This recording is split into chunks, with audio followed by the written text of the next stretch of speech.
National institute of यूनानी medicine Bengaluru के लिए तारीखी व यादगार दिन NIUM के कैंपस में कसीर मंजिला आलीशान जदीद तरीन सहूलियात से आरास्ता गर्ल्स हॉस्टल की नई इमारत का इफ्तिताह।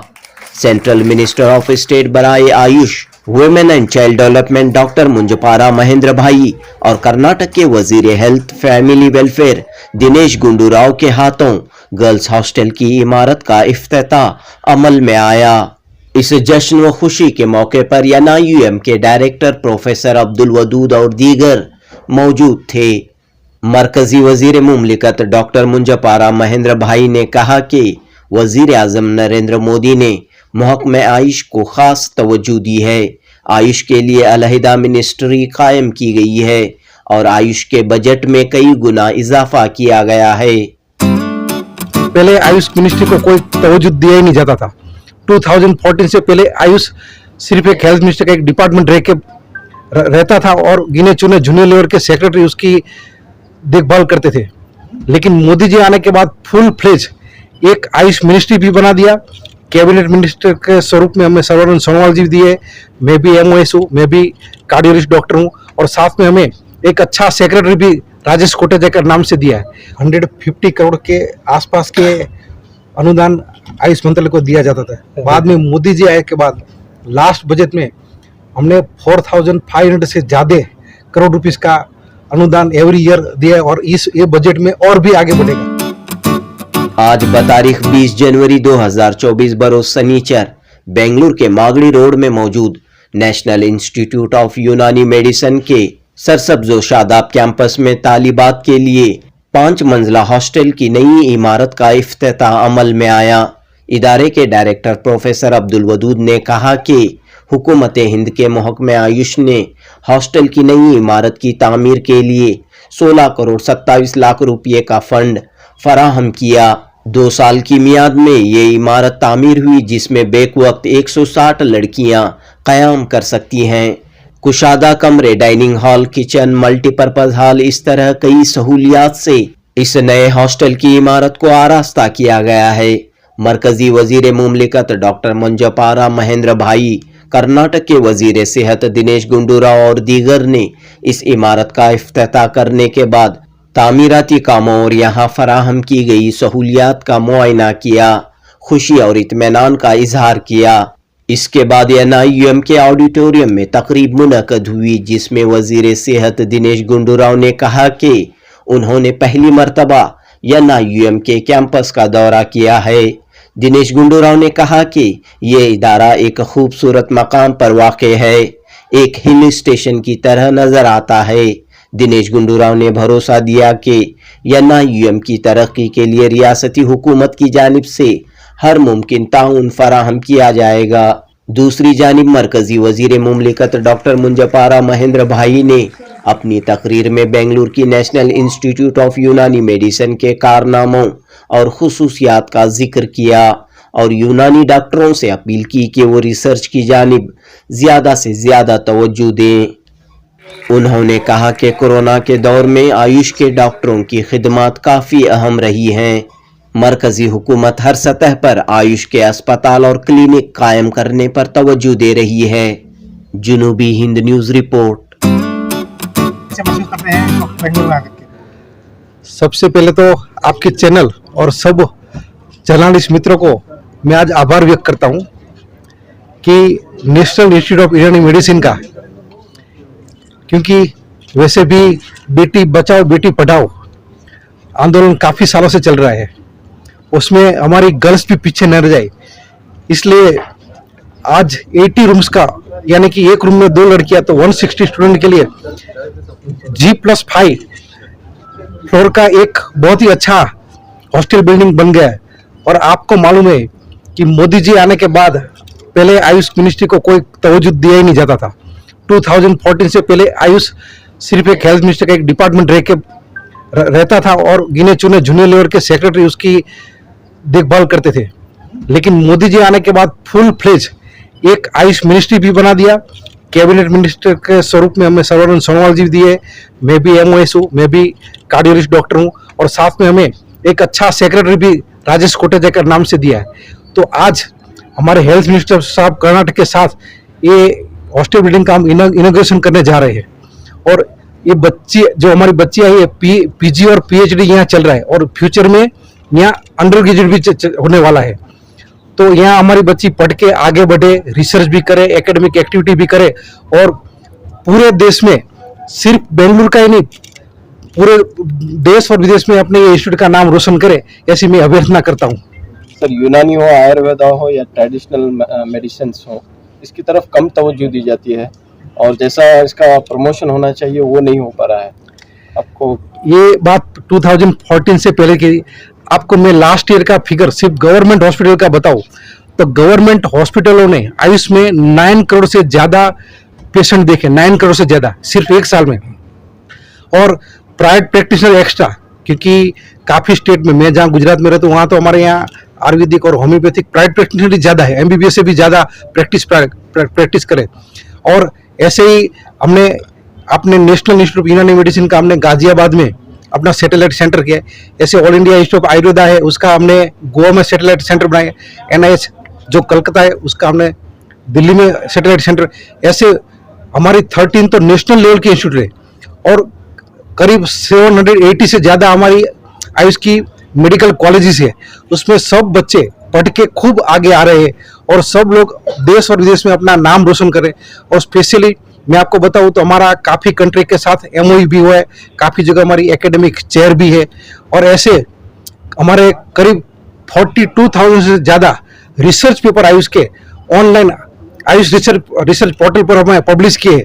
ऐसे हमारा आयुष बहुत ही आगे बढ़ रहा है, उसमें कोई कमी नहीं है।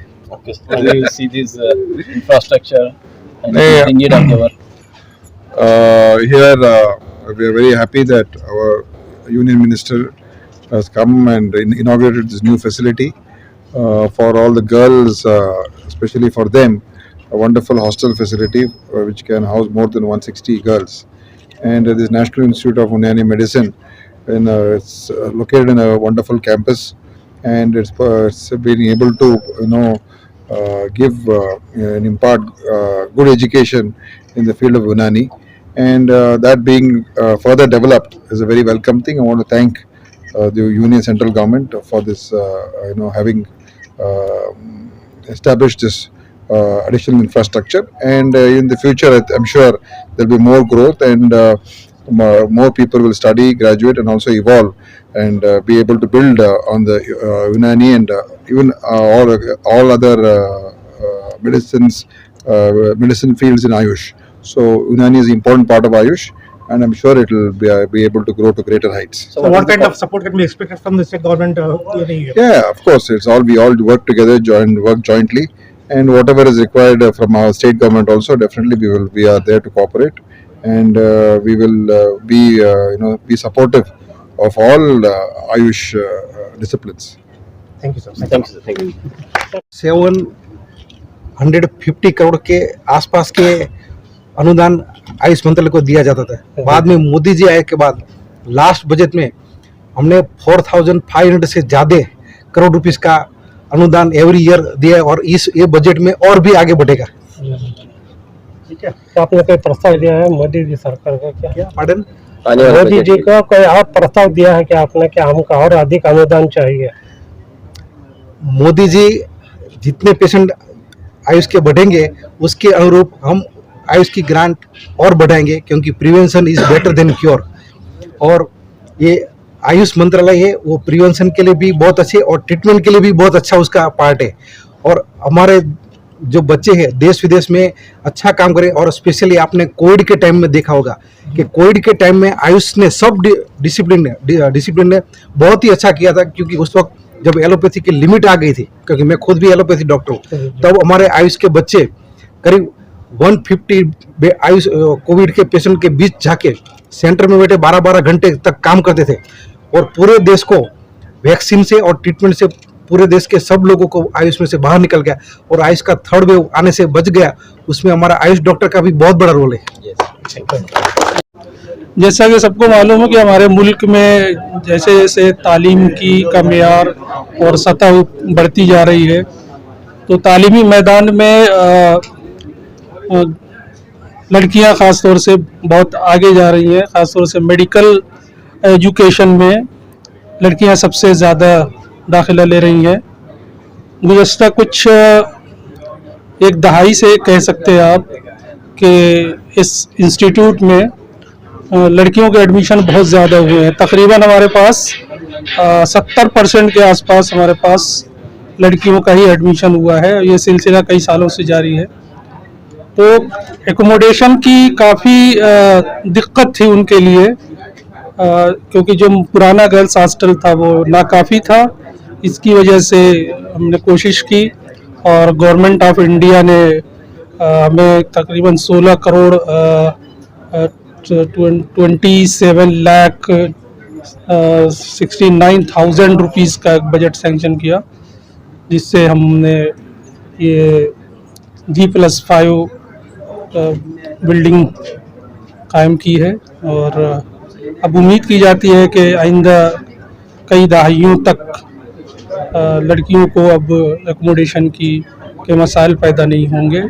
तो चुनांचे इसी सिलसिले में आज हमारे minister of state for Ayush, जो कि वीमेन एंड चाइल्ड डेवलपमेंट के भी मिनिस्टर ऑफ स्टेट हैं, दिल्ली से आज तशरीफ़ लाए हुए हैं।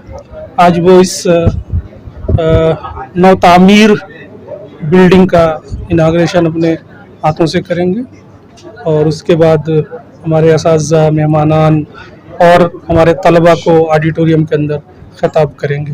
क्या खुसूसियत है इस इमारत की? इस इमारत की कितने लड़कियां हैं? इस इमारत की खुसूसियत यह है कि इसमें एक वक्त में 160 लड़कियों को रखा जा सकता है और इसमें बिल्कुल स्टेट ऑफ आर्ट फैसिलिटीज़ आप समझ लीजिए कि बहुत ही हाई क्लास का फर्नीचर है इसमें। और डाइनिंग हॉल बहुत बड़ा है, एक वक्त में आप 50 लोग भी उस पर बैठ के खा सकते हैं। मल्टीपर्पज़ हॉल है और हर रूम 2 बेडेड है, एक रूम में 2 लड़कियां रहेंगी और बाकी तमाम चीज़ों से हमने इसको मुज़य्यन किया हुआ है। हर फ्लोर पर आपको वाटर कूलर मिल जाएगा, इसकी खुद की अपनी इलेक्ट्रिसिटी इसमें मिल जाएगी। वो एक अच्छे हॉस्टल की जो पहचान होती है, आप यूँ समझ लीजिए कि बेंगलोर के एक बेहतरीन हॉस्टल्स में से ये हॉस्टल एक है। तो यहाँ की स्टूडेंट्स को दिया जाएगा या बाहर के स्टूडेंट्स भी यहाँ पर गुंजाइश रहेगी? नहीं, यहाँ के स्टूडेंट्स ही इसमें रहेंगे, उन्हीं को लेके बनाया गया है, क्योंकि आगे हमारे यूजी भी शुरू होने की वो है उम्मीद है और 4 नए पीजी डिपार्टमेंट भी आने की उम्मीद है। 14 डिपार्टमेंट हमारे पीएचडी भी हो सकता है जल्दी ही आने वाले सालों में। तो इस वजह से बाहर के लिए गुंजाइश नहीं बचेगी इस हॉस्टल में। इसकी फीस वगैरह क्या रहेंगी? इसकी फीस वो जो हमारे यहाँ चल रही है वो लगभग सालाना 32-33 हज़ार चल रही है, जो कि हर साल 10% के हिसाब से बढ़ जाती है। जैसे जैसे वो बढ़ती है, महंगाई बढ़ती है, तो उस हिसाब से यहाँ की फीस भी बढ़ती रहती है। खाने का भी इंतजाम यहाँ रहेगा? खाने का यहाँ किचन है, मेस है, पूरा मेस है, खाने का इंतजाम रहेगा। तो वो भी यानी फीस के तहत रहेगा या? नहीं, यहाँ जो अब तक की जो प्रैक्टिस है, यहाँ पे जो तलबा खुद मेस चलाते हैं, तो वो हो सकता मैं उनकी तलबा की कमेटी है, वो खुद मेस चलाते हैं। हाँ, हम उनसे कोई खाने की फीस नहीं लेते। ಈಗ ಅನಿಸ್ತಾ ಇದೆ ಈ ತರ ಯುನಾನಿ ಆಸ್ಪತ್ರೆಯಲ್ಲಿ ಇದು ಯುನಾನಿ ಹಾಸ್ಪಿಟಲಲ್ಲಿ ತುಂಬ ವೆಚ್ಚದಿಂದ ಮಾಡಿರುವಂಥ ಒಂದು ಹಾಸ್ಟೆಲ್ ಇದು. ಎಲ್ಲ ಫೆಸಿಲಿಟೀಸ್ ಇರೋದ್ರಿಂದ ಹೊರಗಿಂದ ಅವ್ರ ಪೇರೆಂಟ್ಸ್ನೆಲ್ಲ ಬಿಟ್ಟು ನಾರ್ತ್ ಇಂಡಿಯಾದ most of the people north ಇಂಡಿಯಾದ ಬರ್ತಾರೆ. ಸೊ ಅವ್ರಿಗೆ ಯಾವ ಥರ ಬೇಕೋ ಎಲ್ಲ ಥರ ಫೆಸಿಲಿಟೀಸ್ ಒದಕೊಡುವಂಥ ಅವಕಾಶ ನಮ್ಮ ಡೈರೆಕ್ಟ್ರು ಮಾಡಿಕೊಟ್ಟಿದ್ದಾರೆ. ನಾನು ಇಲ್ಲಿ 15 ವರ್ಷದಿಂದ ಕೆಲಸ ಮಾಡ್ತೀನಿ ಪೆಥಾಲಜಿಸ್ಟ್ ಆಗಿ, ಲ್ಯಾಬ್ ಇನ್ಚಾರ್ಜು. ಸೊ ಮುಂಚೆ ವಾರ್ಡನ್ ಕೂಡ ಕೆಲಸ ಮಾಡಿದ್ದೀನಿ. ನಮ್ಮ ಹುಡುಗಿದಿರಿಗೆ ತುಂಬ ಪರಿಸ್ಥಿತಿ, ವಾರ್ಡನ್ ಹಾಸ್ಟೆಲಲ್ಲೆಲ್ಲ ತುಂಬ ಪ್ರಾಬ್ಲಮ್ ಆಗ್ತಾ ಇತ್ತು. ಸೊ ಅವ್ರಿಗೆಲ್ಲ ಬಂದು ಕಂಪ್ಲೇಂಟ್ ಮಾಡಿದಾಗ ನಾವು ಏನು ಮಾಡಬೇಕು ಅಂದಾಗ ಆಯುಷ್ ಅವ್ರು ನಮಗೆ ಗ್ರಾಂಟ್ ಮಾಡಿದ್ರು. ಸೊ ಇದು ಅಮೌಂಟ್ನ ಗ್ರಾಂಟ್ ಮಾಡಿದ್ಮೇಲೆ ನಾವು ಹಾಸ್ಟೆಲ್ನ ಕಟ್ಸೋಕ್ಕೆ ಪ್ಲ್ಯಾನ್ ಮಾಡಿದ್ವಿ. ತುಂಬ ವೆಚ್ಚದಿಂದ ತುಂಬ ಒಳ್ಳೆ ಅನುಕೂಲಗಳಿರುವಂಥ ಹಾಸ್ಟೆಲ್ನ ಕಟ್ಸಿದ್ದಾರೆ ನಮ್ಮ director. To serve as a host in this auspicious occasion of the inauguration of the new girls hostel building in the NIUM campus.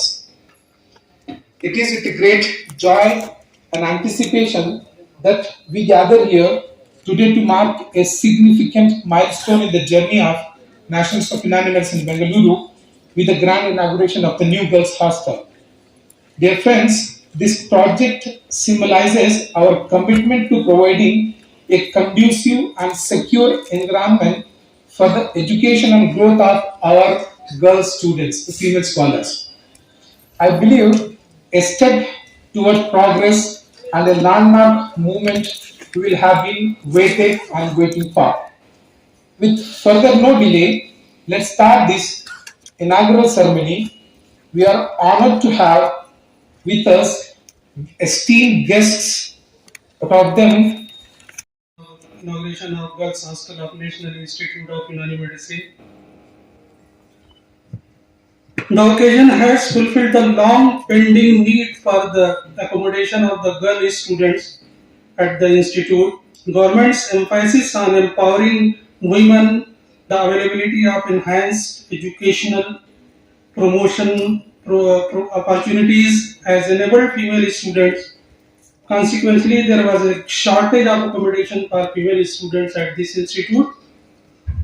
Ministry of Ayush, Government of India has always been ready in helping the needs of our institute, and we are grateful for it.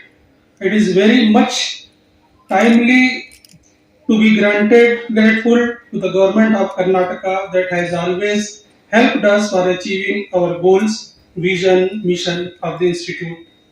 We hope that this occasion will prove a milestone in the development of this institute, along with the other better emancipation of women students for higher education in Unani medicine.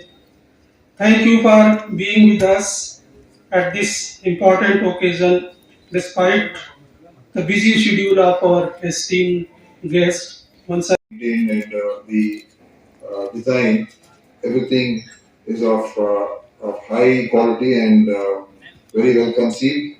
So I'm sure all the girls, the students who are going to be studying and going to be staying there, this new facility will be able to, enhance their experience of education in this institute.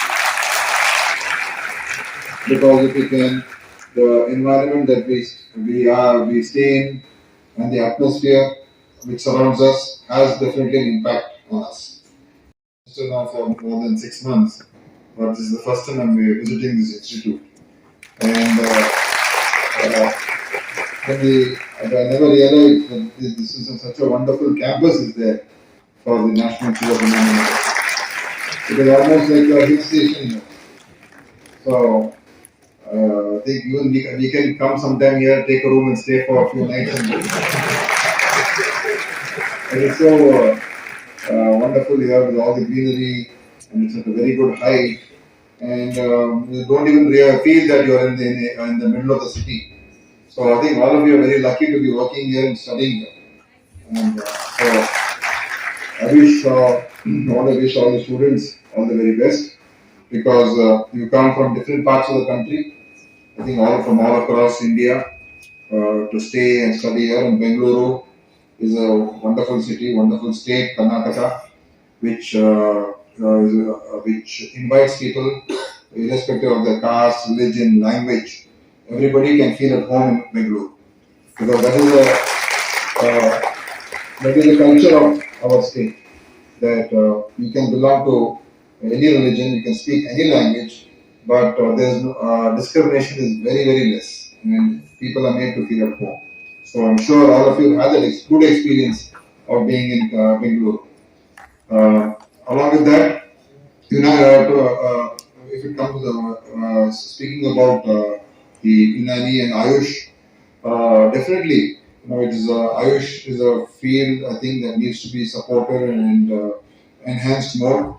Ayurveda, Unani, Siddha, naturopathy, yoga, all these things have a very good impact on our lives. And it can we can treat so many diseases and also prevent so many diseases from even coming by using these practices. And Unani especially, though I do not know too much about it, but it is something that is used especially for, I saw in Bangalore, where they were treating people with all these joints and nerve disorders, and they're using the scuff method, and we saw it live, and they were doing it, and they showed it to us, and it looked a little bit scary because the blood was coming out, but the persons who were taking the treatment were give a very, very positive response. And so people with skin disorders, people with nerve disorders, joints, and also for immunity, it is able to strengthen the person's immunity, so which can prevent other diseases from which can come into your body. कि आपको नई girls hostel मिलने से कैसा लगता है? पुरानी girls hostel में आपको काफी दिक्कत आ गई कि एक रूम में 3, 4, 5, कभी कभी तो हम तो जब फर्स्ट टाइम भी उसमें पढ़ने जाते थे तो पार्टीशन में हमें छोड़ देते थे, वहाँ एक साथ 24, 25, 24 to 25 बच्चे एक साथ. NHL Municipal Medical College, Ahmedabad, Gujarat, that's Gujarat University, also. Likewise, food. I can say that, sir, you have services around the clock in from Ahmedabad. By profession, he is a doctor, but at the same time, he is a students, orphan children, the religious priests. Advancement of traditional medicine, including Unani medicine, have garnered recognition by people. The government of India has placed considerable emphasis on development of Unani medicine, resulting in education, research, and healthcare services through Unani medicine. Symbolizing this commitment is the National Institute of Unani Medicine, Bengaluru, established as an autonomous body. The main objective of NIUM is to strengthen and promote excellence in education, research, and patient care in Unani medicine, providing quality education and research opportunity and safe and cost-effective healthcare system. The institute has huge infrastructure boasting hospital block, academic block, admin block, boys and girls hostel, auditorium, guest house, indoor game hall, playgrounds, staff quarters, and separate pharmacy for in-house medicine preparation and distribution. Hospital of the institute holds the distinction of being India's first NABH accredited Unani hospital, as well as first NABH accredited clinical laboratory of a Unani hospital in terms of patient facilities. The facilities include physiotherapy unit, neuro rehabilitation unit, pathology and biochemistry labs, regimental therapy unit, operation theatre and maternity unit. The regimental therapy unit is center attraction for many patients, especially for post-stroke patients. The institute is about to achieve the goal set for it in the form of various achievements. It is declared as Intermediate Pharmacovigilance Center for Unani drugs, working with a dozen peripheral pharmacovigilance centers. The hospital provides free drug distribution for OPD and IPD patients and free diet for all IPD patients. Currently, the institute offers MD, MS Unani courses, Indian department with an intake of 71 students, including Government of India nominees and foreign nationals, and PhD programs in 2 departments, as for example, Ilmul Adavia, Pharmacology, and Molajat means medicine. This initiative underscores the institute's dedication to quality and excellence, ensuring that it remains at the forefront of academic and research advancements. NIUM's commitment to remaining at forefront of advancement in dynamic field of Unani medicine. और बाद में practice में आप भी जाओ तो कुछ 4-5 चीज पे आप फोकस करो जो आपका इंटरेस्ट है, और उसका एक दिन आपको ऐसा रिजल्ट आएगा कि पूरी दुनिया की मानव जात के लिए आप ऐसा रिसर्च करोगे कि अभी तक किसी ने नहीं किया और पूरी मानव जात को यूज हो, इसलिए मैं रिसर्च पर ज्यादा फोकस करता हूँ. और आप सबको तो मालूम है कि हमारे इंडिया के सब doctors, not allopathy but even Ayush doctors, आपको कई फॉरेन कंट्री में भी जाओगे तो कोई वहां का डॉक्टर या दूसरे कंट्री का डॉक्टर उसको जो डायग्नोस देगा, लेकिन सेकंड ओपिनियन के लिए जब उसको लगता है कि सेकंड ओपिनियन मुझे लेना है तो अपने इंडियन भारतीय डॉक्टर के पास वो आते हैं, और भारतीय डॉक्टर जब ठप्पा लगाते हैं कि यही डायग्नोसिस है, तब वो पेशेंट ऑपरेशन के लिए, फर्दर ट्रीटमेंट के लिए, टर्सरी केयर के लिए आगे जाते हैं। तो अपना क्लिनिकल नॉलेज जितना अच्छा है वो वर्ल्ड में कहीं भी क्लिनिक, क्योंकि वहां तो पेशेंट ही नहीं होते, क्योंकि मेरे बच्चे भी फॉरेन में पढ़ रहे हैं, मुझे मालूम है। तो अपने यहाँ तो पेशेंट की कोई कमी नहीं है। और आप सब लोगों को मैंने कासमी साहब से भी बात की है, और कभी कभी हमारी मीटिंग में भी बात मैं करता हूँ ऑलवेज, क्लिनिकल रोटेशन के बारे में, कि हम जब पढ़ाई करते थे, मैं अहमदाबाद में पढ़ाई किया, तो हम फर्स्ट ईयर में, पीजी के फर्स्ट ईयर में हम पेरेंट यूनिट में रहते। सपोज कासमी साहब के यूनिट में हमें एडमिशन मिला तो फर्स्ट ईयर मुझे कासमी साहब में करना है। सेकंड ईयर में हम दूसरे यूनिट में जाते, वो भी 6 महीने दूसरी हॉस्पिटल में, यूनिट भी नहीं, दूसरी हॉस्पिटल ही होगी। उससे क्या फायदा होगा कि कासमी साहब का तो आपको नॉलेज मिलेगा, लेकिन दूसरे प्रोफेसर है उसका भी नॉलेज मिलेगा, प्लस आपको दूसरी इंस्टीट्यूट उसका भी नॉलेज मिलेगा। तो इसे ये फायदा होगा, एक तो बच्चों का इंटरेक्शन भी बढ़ जाएगा, सीनियर जूनियर का जो है। अभी मेरे दोस्तों काफी मुझे सिर्फ कॉन्फ्रेंस में मिलते, क्योंकि ऐसे तो हम गेट टुगेदर हो नहीं पाता, क्योंकि सब लोग प्रैक्टिस में बिजी हो जाते। तो के लिए ऑलवेज प्रतिबद्ध है, और उसका बजट भी 2014 से पहले सिर्फ 750 करोड़ के आसपास था। अभी मोदी जी ने बढ़ा के 4500 करोड़ से ज्यादा बजट कर दिया है। अपना नेशनल आयुष मिशन भी बहुत अच्छा चल रहा है, और Ayush facility national Ayush mission के अंदर में हमने प्राइमरी हेल्थ सेंटर से स्टार्ट किया, पीएचसी, सीएचसी, डिस्ट्रिक्ट हॉस्पिटल, वो सब में हमने को लोकेशन दिया है कि आप जब प्रैक्टिस में जाओ तो पेशेंट को चॉइस मिले कि मुझे यूनानी में जाना है या एलोपैथी में जाना है, यूनानी में जाना है या आयुर्वेदिक में जाना है। तो ऐसे को लोकेशन के लिए आयुष फैसिलिटी मोदी जी ने करवा दिया। और सब एम्स में आयुष वर्टिकल को हमने खड़ा किया, सब एम्स में, जितनी भी एम्स नहीं बनी है, એટલે मोदी जी पूरी हेल्थ सेक्टर को आज इंटीग्रेशन करने जा रहे हैं, और उसका सबसे ज्यादा फायदा आपको मिलना है। तो आप सबको, बच्चे को, आप सबको अच्छी तरह से पढ़ाई करो। Government of India under the station and this.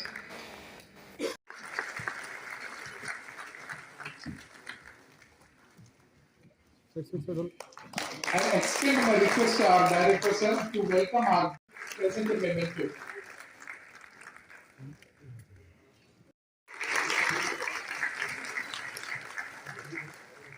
Thank you very much.